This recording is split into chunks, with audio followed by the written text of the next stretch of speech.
G'day, hi, and welcome. Okay, I'm just going to show you some nice little gifts that the Americans have been dropping off for the ISIS guys. For those of you who don't know, the ISIS is a proxy army, like basically the same way the Mujahideen were supplied by the CIA to fight the Russians back in the 1980s to late 1970s to early 1980s. Well, they're using ISIS to overthrow Assad. Now, here's the thing, and this is, don't take my word for it. I mean, Joe Biden pretty much told you everything you need to know. Hey, nice M4 there, or M16 actually. Um, oh no, look at that, another M16. How about that? I thought the terrorists only had AK-47s. Not this guy. He's got another M16. I wonder about that. But anyway, it looks like not once, not twice, but quite a few times, the U.S. basically keeps dropping weapons and supplies to, ISIS. Now, Joe Biden a few months ago from the making of this video came out and pretty much spilt the beans. And I mean, these idiots don't even realize what they're admitting to is extremely treasonous, extremely illegal. And I'm a Canadian. I'm not an American. But I mean, I'm just thinking from nice M16 there, a global citizen kind of view, where the idea that they're arming these guys as a proxy army destabilizes the world. Okay, and not only that, it's terrorism. It's complete terrorism that they do this. They've admitted enough. All they really have to do is, again, just need a brave law enforcement military to go and arrest these guys. You could start with Joe Biden's confession and work from there. And from there, you can pretty much bring down the entire system. Which will probably, I mean, you can only lie so much. Again, the CIA is the biggest terrorist organization on the planet. They make all these things happen. So basically, Joe Biden said, look, we used the CIA basically to send money to Saudi Arabia so that they could buy weapons and then send them to Libya so that they could give them to John McCain's buddies, the Free Syrian Army. Which, guess what? Yeah, they did that. But then they said, well, and then some of them got into the wrong hands. Oh, geez, we never saw that coming. So, yes, they know. I mean, now let's look at it this way. The first time the airdrop, and I saw this on the CBC here in Canada, which is, that's mainstream media, okay?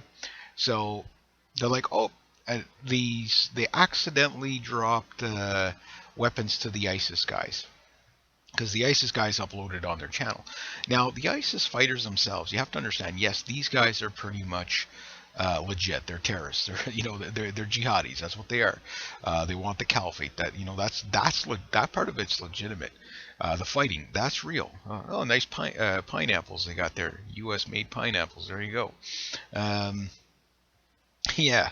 Oh yeah, we just decided to leave a whole bunch of Abrams tanks behind. The good news is those things will break down pretty quick. So, uh, you know, but still, but the thing is that they show this off and they say, yeah, they accidentally did this airdrop and they put, Al Qaeda put it, or ISIS put it on their website. But we have to understand who is ISIS. I don't know what they're going to be called in the future because the names keep changing. I think the one they're trying to push is the Khorasan group. Okay, which if you know the biblical references to that, well, there you go. Islamic biblical references to that. You get it. Oh, there's John McCain with his buddies again. What if any of those guys are terrorists? So anyway, so it starts off okay. A Facebook post back in I guess 2009, 2010. Says we're going to go protest against Assad. Assad's a jerk, and we want better human rights and better in our country. Better resources, better. They just want better living. So these people take to the street, and of course, Assad is a dictator. I'm not sticking up for the guy. He's a dictator, just like Saddam and Gaddafi was. But he was stability in the region. That's the thing you have to understand. That's the key. They don't want stability in the region. So, hey, again, another nice M16. So, anyway, this Facebook post gets basically hijacked by the CIA. This group gets hijacked by the CIA after a few people get beaten up and arrested or whatever. So then some people start picking up weapons. So sure enough, the CIA's in there, and I mean this is pretty much openly admitted. There's no lie here. Okay, and here's some of the beautiful rifles that were sent to them. Um, you know. So anyway, long story short, they basically take all these weapons and give them to the Free Syrian Army. Al Qaeda starts coming across from other places like Libya. They start coming across from Iraq. They start coming across all over the place, right? So Al Qaeda, wherever they are, they're starting to join up to fight Assad. Now, U.S. troops are starting to say, "Hey, you mean to say that you're giving weapons to Al Qaeda?" And yeah, but that's the good Al Qaeda that was in Syria. They're overthrowing the evil dictator Assad. The one that wasn't, basically attacking anybody in the region, wasn't, was keeping stability in the region. Yeah, that evil dictator. Again, not sticking. Again, you know, uh, this guy's also pretty white too, but nice M16s anyway. Uh, so anyway, long story short. They changed the knife, the name to Al Nusra Front, which was another group. They just, that's the one they use in the media. So there's a whole bunch of these groups that are there. They're all these little pocket jihadist groups. They're like gangs, right? But it's a tribal kind of mentality. And the thing is that they're there, so they can't call them Al Qaeda anymore because this is really a slap in the face to all the U.S. Marines and Canadian soldiers that died fighting Al Qaeda, and British and whoever else. People are pretty ticked off on this. Okay, so what do? They changed it to Al Nusra Front. Now these guys were supposed to be the good guys for a little while too, and at the time, this is when you had David Cameron, Francois Hollande. All kinds of people saying, you know what, people should just join up and go fight for the Free Syrian Army, overthrow that dictator, go do that. And people were doing that. And even to help things out, and this was recently brought up, but I'd mentioned it many times, in about 2010, 2011, Jordan, U.S. Marines basically trained about 4,000 troops in Jordan to fight Assad. These guys were basically Free Syrian Army, but they're not really Free Syrian Army. Free Syrian Army pretty much, which there were some so-called legitimate Free Syrian Army guys that just wanted to fight Assad and overthrow Assad, but these guys pretty much got killed out by the Al Nusra Front guys. Okay, a lot of them guys, because again, everybody wants to be in charge, right? So all the leaders and all the loyalists to one group to the other, they fight within themselves. But for the most part, their main focus is to overthrow Assad, and after Assad, it's to destroy Saudi Arabia and Israel. So anyway, it keeps going.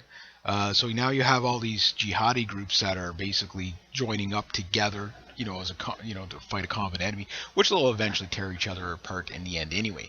Now, with the 4,000 troops that were trained by the U.S. in Jordan, you also have about 20,000 troops that were trained in Iraq.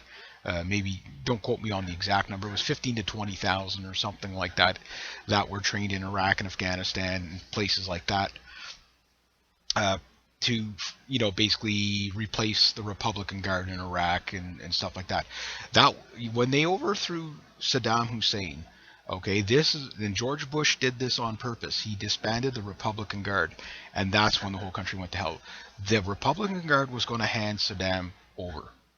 Why? Because they didn't want to have their country destroyed. Say, look, we'll do regime change, but leave the Republican Guard.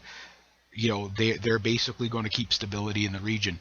People, even if Saddam's gone, they're not going to go against the Republican Guard. But they disbanded the Republican Guard, and when they did that, basically it became no man's land, and in all these other groups, again, Saddam being the dictator he was, and in those areas you have to be a dictator. Why? Because this is why, because you got groups like this. If you don't be, you rule with an iron fist, in a metal glove over there. You know what I mean? Like that has to be that way. You can't be nice over there. Nice doesn't work over there. So now you have all these people trained up to fight jihadists and stuff like that. They get 13 years worth of training, and for some reason they just can't get an airdrop right. Apparently, it was the Iraqi military that did an airdrop, and they didn't drop it. They dropped it in the wrong spot, and ISIS got these weapons. Well, okay, it happens, but it happens again, and again. They keep blaming the Iraqi, the Iraqi Air Force for dropping these weapons to Al Qaeda. Well, either A, replace the pilots because they're stupid, or B, they're in on it. You're telling me, and this is one of the things you hear from the U.S. soldiers, is that these guys are completely screw-ups. You can't train them. Well, they're wrong. They are training. They're saying thank you very much for the training. They're screwing up on purpose. If you haven't figured it out by now, they're saying thank you for the training. Now we know how to beat you guys. So when the next batch goes, when the boots on the ground, and I said there would be boots on the ground within 6 months, and unfortunately I lied. It was way less than 6 months to go fight. I mean, we're talking what, 15,000 troops already back in Iraq now. But sorry, these are advisors. They just happen to be able to carry rifles and stuff, but they're advisors. Yeah, no, it's that war's. If you haven't figured it out yet, when you arm the people you fight in the future, that's called good for business. Okay, war is a racket, and this is a perfect example of that.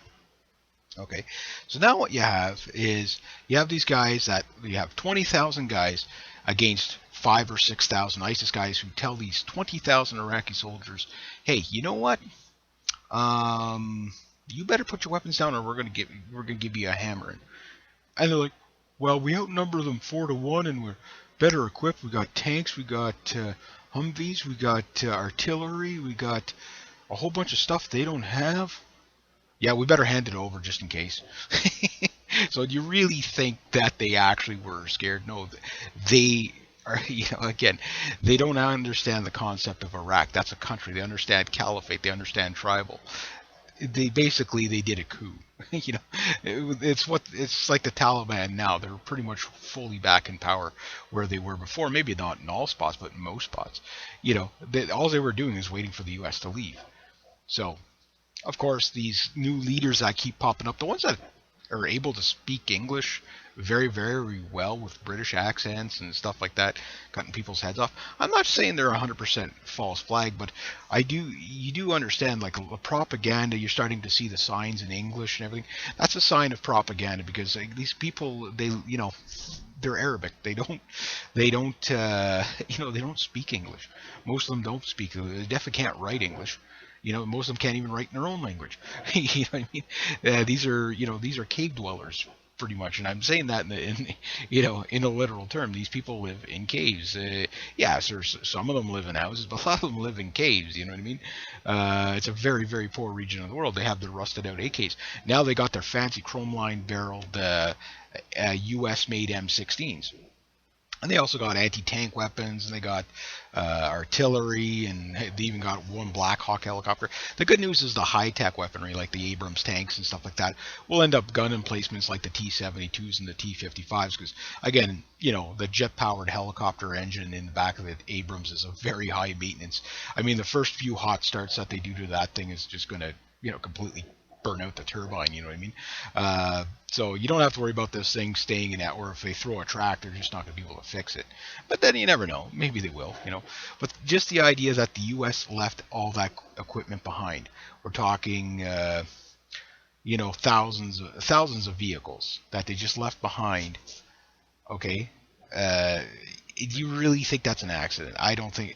It could be incompetence. I mean, it's not unbelievable that it's incompetence, but I really don't believe that's incompetence. It looks like you couldn't have planned it better, So to be that much of a screw up, to do airdrop after airdrop, arming ISIS again, and then go on the mainstream media saying we have to fight globalized terror everywhere because they can get you. They're in your socks. You know what I mean?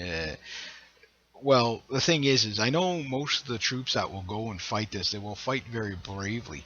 But once they figured out that they're shooting at people that are shooting at them with the exact same make and model of rifle that they have, they're going to start asking questions.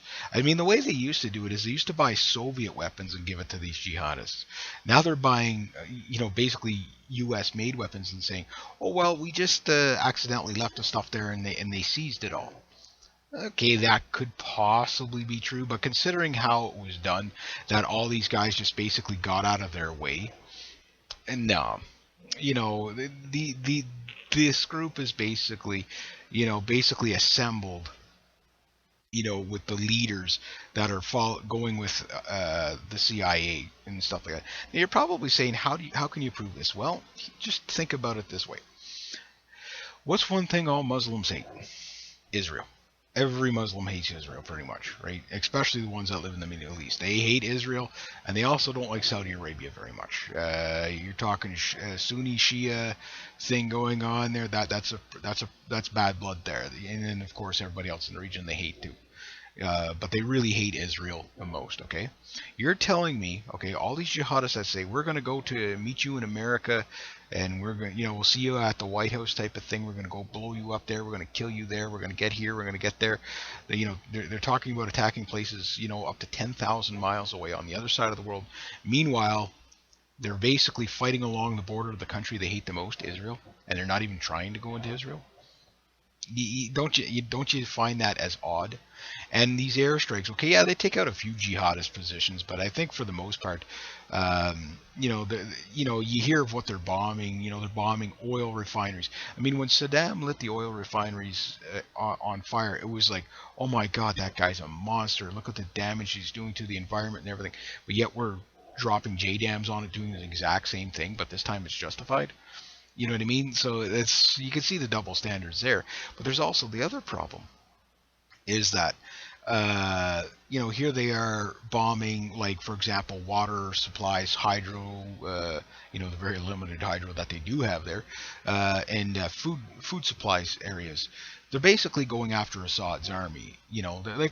They are, taking out a few, like they'll drop basically a $25,000 JDAM on a $500 pickup truck with a 12.5 millimeter, machine gun in the back of it. Is that really, a strategically good hit? You know what I mean? So I don't know. Again, I never doubt the soldiers that go fight this, but I think the soldiers are starting to catch on that they're just being used as pawns, and war is a racket, and ISIS is a proxy army. Again, they're going to notice it this time more, just because, again, when they put the boots on the ground in the kind of go mode where you got to go actually seek and destroy these guys, what they're going to find is that, again, this is kind of like what happened in the Chechen War. You had Soviet generals that were basically supplying the Chechen rebels, and I mean, a lot, like a lot of guys, the Soviet, soldiers were like, how come we keep fighting guys with the same equipment as us? Yeah, you can get, okay, well, it's proxy of the region and whatever, but how do they keep getting resupply? Why don't they ever run out of ammo? Who's supplying them? And then they caught a few generals, and they executed a few generals for doing that. Again, but the difference here is, and the difference between George Bush and Barack Obama is George Bush denied everything and worked covertly. You didn't know what was going on. Obama does it differently. He works overtly. He tells you what he's doing, but when they say, hey, it's either unconstitutional or it's illegal or you can't do that, well, then they just say, oh, okay, well, we're sorry. We'll just make it legal. That's what Obama does. So, yeah, here they are trying to tell people, yeah, you got to go and fight in this war, for democracy and protecting the women and children and all this. Meanwhile, they're supplying the exact same people they're fighting. Does that make any sense to you? It makes economic sense because, again, you make all these weapons, it becomes an industry. You sell the weapons to people that you have to go kill. You have to make more weapons, right? So it's business, right? So with the Al Qaeda, I think a lot of people are ISIS, whichever one you want to, and there was ISIL, and then there was a whole bunch of them, and now they're trying to push this, which hasn't really caught on yet, but I think they're just going to stick with ISIS for a while. But the what you call it, the Khorasan group or whatever. I remember Obama saying, "Oh, this was the varsity team or whatever. The ISIS guys were the varsity team."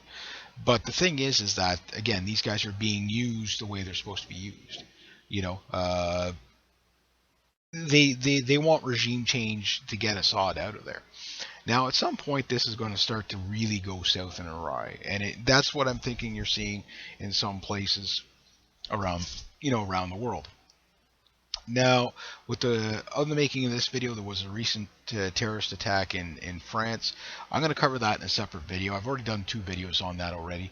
But you're going to see more stuff like that, and it will be legit. I know some people are questioning the thing going on in France. The more I look at it, the more suspicions I'm having as well. But I have to look at it better before I can make a determination on it.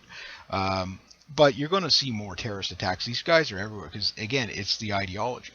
Because these guys have, again, these ISIS guys, they tell you where they're going to attack, when they're going to attack, and they put it on social media. Now, if you're a tactician, you don't. I mean, just think about it this way: in World War I or World War II, did the Germans, pick up the telegraph and start saying, "Hey, yeah, we're going to attack you over here at this date, this time. You watch out." No, they didn't do that. They ambushed you whenever they could. Same in World War II. They ambushed you when they could. They didn't announce their plans. But these guys, not only do they announce their plans, they're always announcing it in English. Don't you find that kind of odd? How many, like it is kind of odd. So it's. And I'm not saying they can't find people that speak English. Many people speak English around the world. But I just find odd that they find a lot of people that speak really good English. Now, mind you, they are getting a lot of converts. They figure there's about 1,500 in France, a few thousand in England, and here there's probably up to about 300. Here is Canada, if you're wondering. So, they are out there, These people are all around because it's an ideology. The thing is the people at the top, I think, are CIA, like al-Baghdadi and all them guys. They're definitely intertwined with the CIA for sure. I mean, look, Saddam was put in place by the CIA. Bin Laden was trained by the CIA, and this is open. This is open news. Like this is known. Like this is admitted. You can track it very easily. So why wouldn't they do this, right? So at some point, people are going to say this is just getting ridiculous. I mean, it's beyond ridiculous. Why are we even there? Well, again, and this goes into the bigger geopolitical thing I was saying. Once they get Assad out of the way, they're using Assad to the stepping stone to get into Iran. Once they get into Iran, they can surround China. Once they can surround China, especially, I don't know how exactly they're going to get into Iran yet, because the Iranians, like the Russians aren't biting in Ukraine. And the Iranians aren't, they're not falling for it either. They're not. They have a pact with Assad, but they're choosing their strategies very, very, very closely. Now the thing is that the idea what they want Iran to do is to attack Israel. If they can get an attack on Israel, they can get the justification. They go level Iran. There'll be A-10s flying all over the place there. But the thing is the problem with Iran is that Iran has a bigger,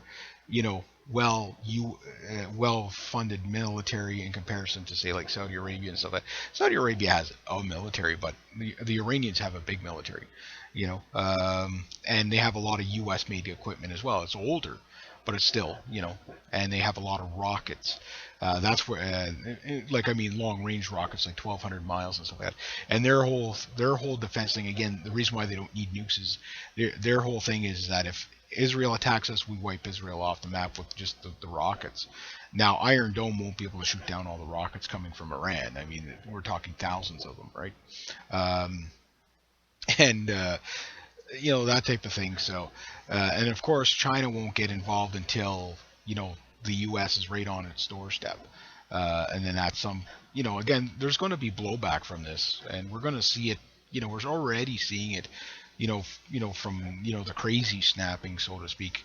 The crazies will always snap first, and basically they're running people over. A couple of people have been ran over in France in the past couple of weeks.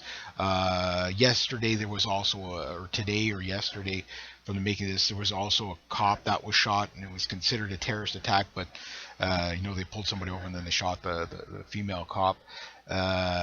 But again, it's just these crazy snapping. Although it's not linked to the terrorist attack that happened with the Charlie Hebdo magazine or whatever, which some people even questioning the validity of that it might be, I won't say CIA because we don't know, but there's some speculation there that terrorist attack might be a setup to that the French just let it happen.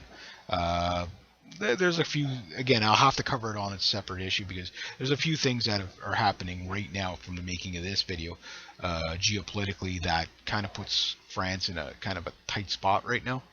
And of course, you take all the mass immigration everywhere in Europe and all that, people are starting to reject it because they don't want Islamification of the countries.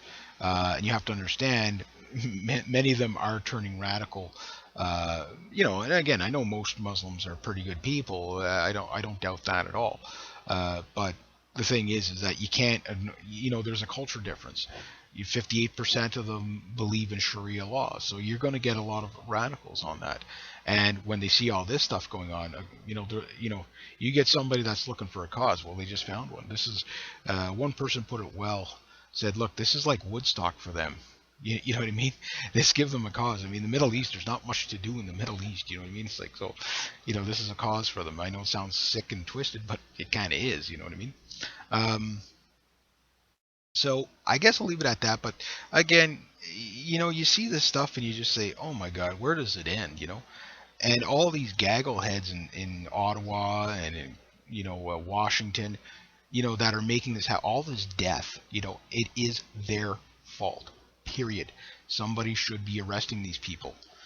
But what do they say? No, we have to fight terrorism so we can go save the women and children by bombing the snot balls out of them. Look, we're talking over 1 million Syrian refugees because of this.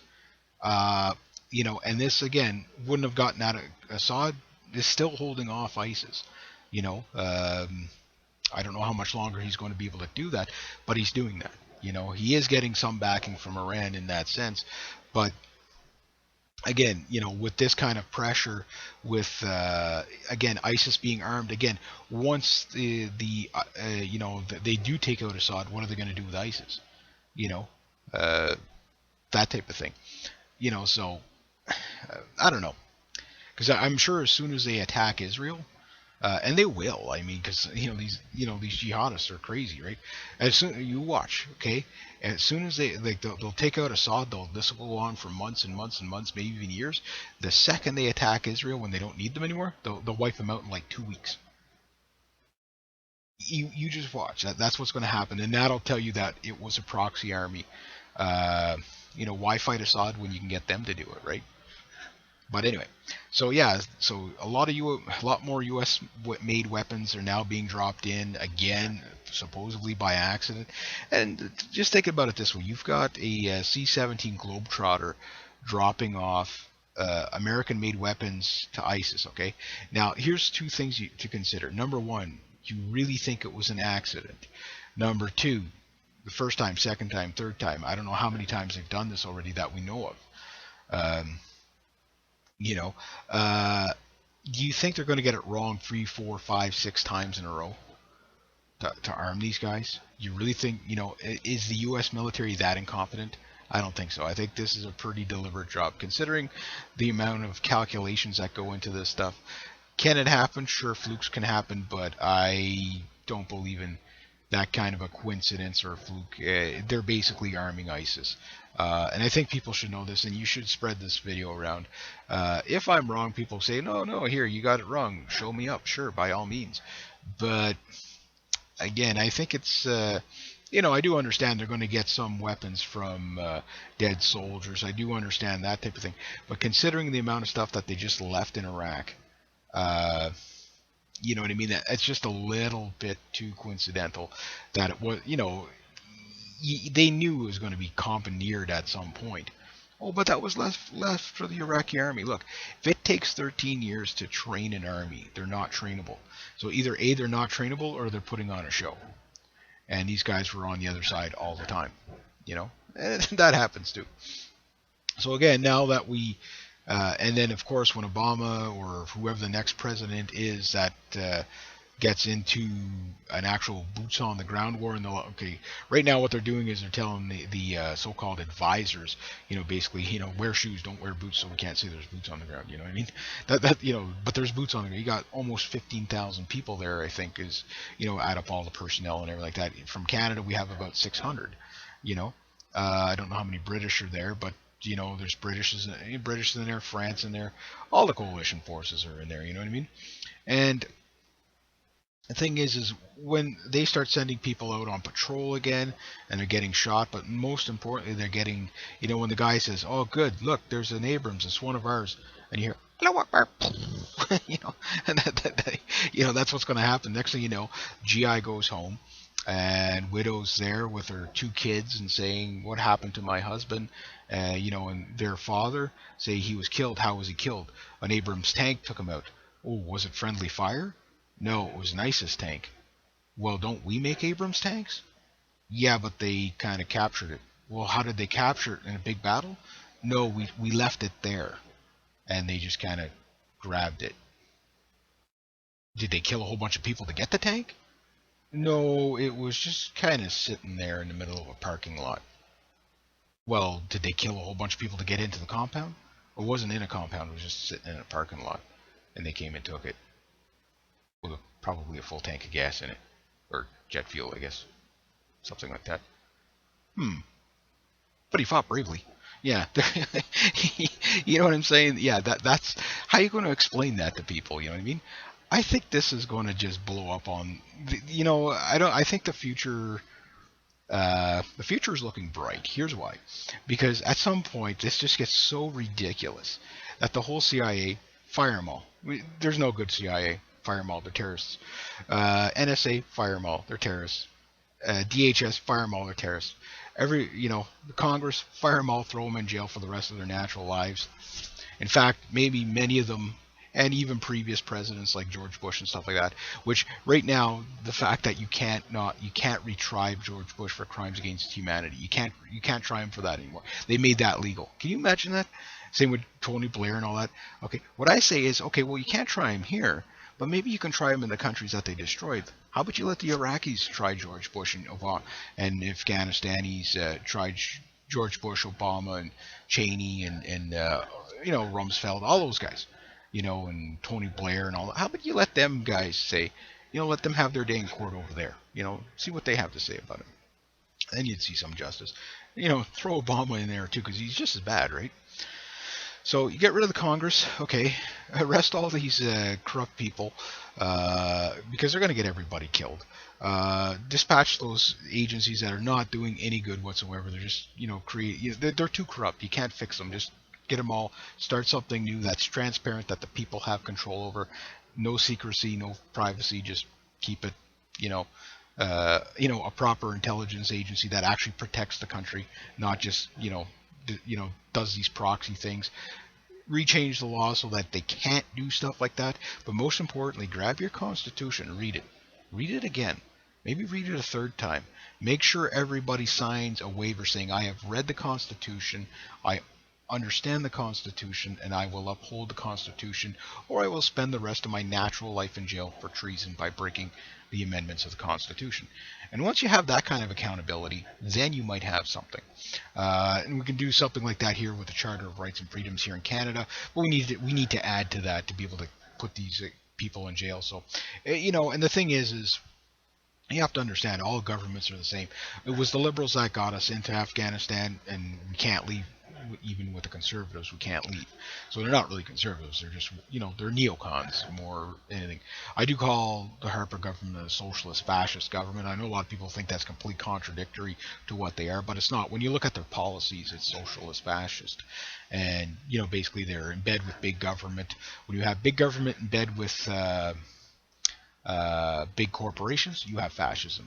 Okay, and whether the socialist part of it is that they haven't really cut that many. They've cut some social programming and done some. They have done a fair amount of austerity, but they haven't really took the axe to the government, and they've made the government bigger, not smaller. So they're definitely socialist fascist, and that's why I say that. But they're also very neocon and all anything for Israel kind of mentality, which we got to get out of that. And I think people are starting to, say, you know what, let Israel deal with its problems itself. These wars for Israel is just insanity. That's from the neocons. You know what I mean? In the neocon thing, Israel has to take care of itself. If it wants to wipe out its neighbors, let them. But if it, it's not up to us to have our people killed just to protect them. For what reason exactly? Why are they so important? Why is the Middle East important to North America at all? I mean, we can be completely self-sufficient from them. We don't need them. Let them rule themselves. If they want to live in caves and clunk each other over the head, fine. If they want to, let the tribal lines be reestablished and it'll get peaceful again. Because obviously by arming these people, it definitely doesn't do any good, does it? Unless you're just trying to genocide the entire area, which I think is a bigger, I mean, again, there won't be any Muslims 200 years from now because they'll have killed each other. You know what I mean? Which is wrong. I mean, you need to let this die down, but the best way is let them run out of bullets. Let them run out of... Let them go back to clubbing each other, because at least you don't have to, they're not going to kill as many people in the crossfire. It's like, two people start clubbing each other in the middle of the street, and all of a sudden, poor little, Abdul whacking Muhammad over the head, and, little, Durka gets smacked in the face in between the two of them with the clubs, and, like, oh well, whatever, but at least it's at a slower rate. But anyway. So, anyway, I'm going to leave it at that. So, I know some people might not like this kind of video, but it is a dose of reality of what's just really going on. I mean, again, if you want to find out what's going on, always look at the weaponry. The weaponry tells you so much.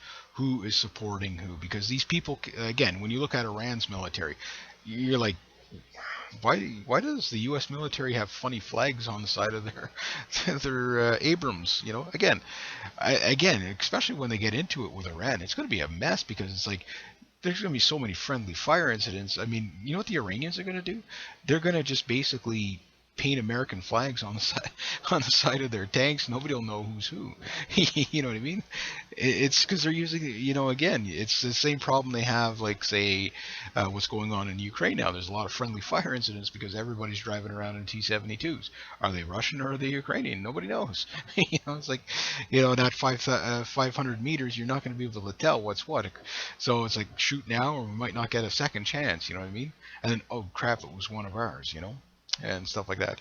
So again, just stuff to keep in mind. So I guess these jihadis should just send a thank you letter to Obama and the Congress for all these nice weapons and stuff like that, and thank the Iraqi Air Force for having such bad navigational skills so many times in a row.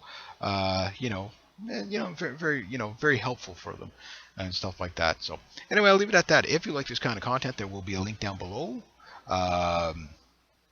By all means, make a donation to help out the channel, and thank you very, very much to everybody who has. Rate, subscribe, share, and like. Be true to yourself, be true to others, and always, always do the right thing. Have a great day, eh?